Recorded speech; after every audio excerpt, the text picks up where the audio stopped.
Halo teman-teman, ketemu lagi dengan channel Asola Pontianak. Di video kali ini saya ingin berbagi tips bagaimana menangani indukan gapi yang hamil besar dan mungkin sebentar lagi akan melahirkan. Nah, di layar teman-teman terlihat ada satu ekor betina ikan gapi yang kalau kita lihat ini perutnya sudah besar sekali. Ya, kalau kita lihat dari samping, depan, belakang, perutnya sudah besar sekali. Memang usia ikan ini masih belum terlalu dewasa, jadi perutnya tidak sebesar ikan dewasa yang hamil. Tapi kalau untuk ukuran dia, ini sudah seperti akan mau melahirkan. Ya. Ikan ini ikan jenis yellow mekarif ya. Jadi betinanya jelas warnanya tidak semenarik jantannya, dan karena ikan ini dasarnya adalah warna kuning, dia tidak terlalu kelihatan ya kalau di betinanya ya. Nah, tapi kalau di bagian belakangnya, di bagian anusnya, teman-teman bisa lihat adanya hitam-hitam ya. Nah, biasanya itu pertanda ikan ini yang sudah mulai persiapan untuk melahirkan. Ya. Tapi kalau kita lihat dari sisi aktifnya, ya mungkin masih perlu 1-2 hari lagi sampai dia sudah akan mulai melahirkan. Biasanya ikan yang akan bersiap untuk persalinan, dia lebih banyak diam. Kalau ini dia masih lumayan aktif ya. Masih kesana kemari, masih lumayan aktif lah. Kita kan siapkan dulu tempat di mana dia bersalin nantinya. Kita tidak akan taruh di sini karena ada peluang anakan ikan yang baru lahir tersebut nanti dimakan sama ikan-ikan lainnya. Meskipun dalam tank ini cuma ada 3 ekor ikan ya, yaitu satu jantan, satu betina, dan satu anakan yang entah kapan dia lahir ya. Dan unik juga karena lahirnya cuma 1 ekor. Ikan ini saya dapat dari barter sama teman, dan saya dapat di usia remaja. Uh, jadi bisa dibilang anakan ikan yang kecil ini hasil perkawinan dini bisa juga, tapi hasilnya sih lincah ya, dan tidak ada kelihatan kekurangannya saat ini ya. Nah, kita kan mulai siapkan dulu tempat untuk persalinannya. Kita coba lihat. Saya biasa menggunakan yang seperti ini aja teman-teman, baskom putih. Saya senangnya putih supaya dia bisa kelihatan anakannya nanti. Saya kasih air dari PDAM, dan saya akan endapkan dulu semalaman sambil menunggu juga betinanya persiapan untuk mulai lebih siap untuk melahirkan. Di dasarnya saya kasih batu-batu ya, fungsinya cuma untuk penyesuaian saja ya. Jadi kita akan tunggu ikan ini besok. Kita akan lihat lagi besok kalau dia sudah lebih banyak pasif dan sudah mulai akan melahirkan, kita akan pindahkan ke air yang baru. Biasanya faktor pendorong dia lebih cepat melahirkan adalah dengan kita ganti air ya teman-teman ya. Dengan mendapatkan kondisi yang berbeda dan lebih sedikit predator. Predator di sini dalam artian makhluk hidup lainnya yang bisa memangsa anakannya. Biasanya dengan seperti itu ikan akan lebih mudah untuk melahirkan.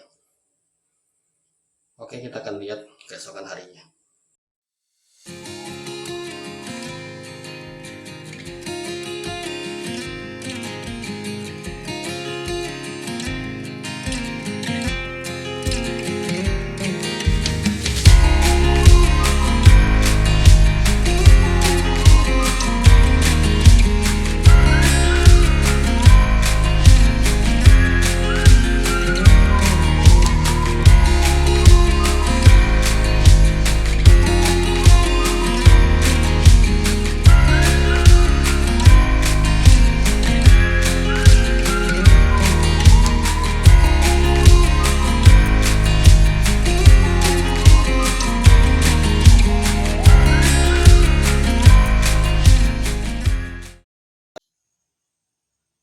Oke teman-teman, ini adalah siang harinya, hari H+1 ya.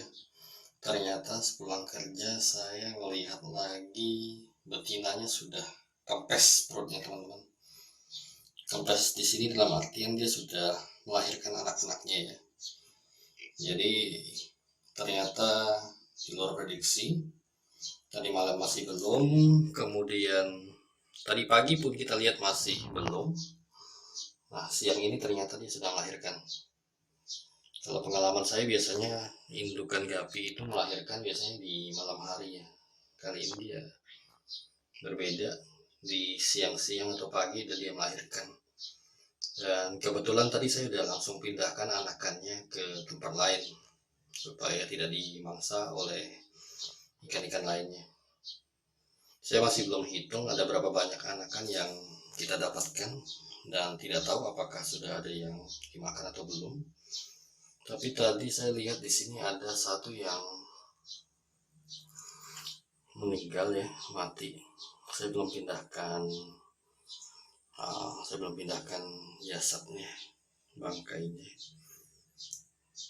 Nah, ternyata ya ini dia. Setelah melahirkan dia sudah jadi kurus sekali lagi. Indukan gapi bisa melahirkan beberapa kali ya teman-teman. Maksudnya dalam artian selama hidupnya dia bisa produktif, bisa melahirkan beberapa periode, berapa gelombang gitu ya. Dan semakin misalnya gelombang pertama, kemudian ke gelombang kedua, semakin lama kan semakin banyak anak yang dia tampung dan dia lahirkan. Jadi di awal dari kondisi dia masih perawan, hamil pertama dia mungkin bisa melahirkan katakanlah 20-30an ekor. Tapi di gelombang kedua badannya semakin besar, dia akan bisa menampung lebih besar, lebih banyak lagi telur dan anakannya. Kita coba lihat anakannya. Anakannya saya pindahkan ke wadah yang semalam saya siapkan untuk tempat bersalin ya.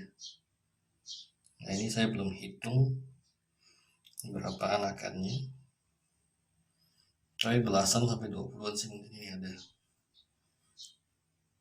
Anakan ikan ini di hari kedua ketiga bisa nanti kita kasih artemia ya, artemia tetas sebagai makanan dia untuk nantinya dia makin berkembang makin besar.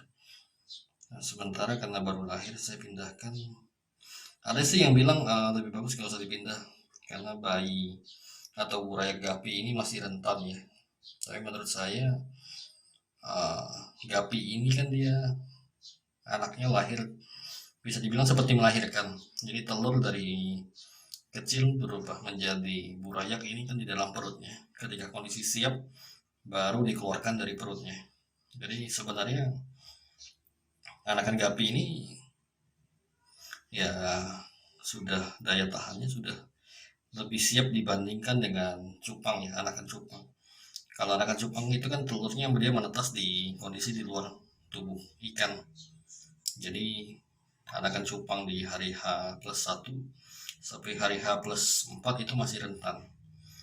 Beda dengan anakan gapi, lahir sudah bisa berenang.